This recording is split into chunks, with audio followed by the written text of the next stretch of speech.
ოკეი. ჯერ ხვდებით. სკუპით რა. ოკეი. ეხლა მუხლების მოხრით. ამას რო ვაკეთებთ, წევთ და დგავ ამ ფეხს რა ეგრევე. აუ ნახე, რამდენიმე სტეპი არის. ერთი ფეხის დადება, მეორე არის ხელის მოკიდება, მესამე არის დადება და ესე მოკიდება ხელის. წელი უნდა გქონდეს შედარებით გამართული, მუხლებში უნდა მოიხარო, ამას რო კიდებ ხელს, ფეხს დგავ ქვემოთ. ანუ ვავარჯიშებთ ამ ყველაფერს.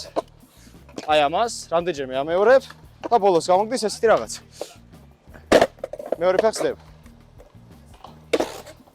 Almost, come on. ძალიან წინ გაქვს ეს ხელი რა. ანუ იდეაში აქ არის ყველაზე კაი სპოტი, იმიტომ რომ აქ რო კონდეს შეიძლება დააბიჯო. 180-ს როგორ ვაკეთებთ? ამას რო წევთ, ფეხი ატრიალებს რა. ფეხის გარშემო ტრიალებთ ჩვენ. აი შუაში რო ვართ, უკვე ხტები და აქ ისე ლენდავ რა. მიდი. Yep. ნახეთ, ზედმეტად ბევრი დაატრიალე მაგ ფეხზე რა. ანუ არ გინდა მაგდენი. უკვე უნდა ახტე აი. ნახევარზე უკვე ხტები და მერე დგავ. Do it again, man. Two to make it true. There you go. That's my man. This guy.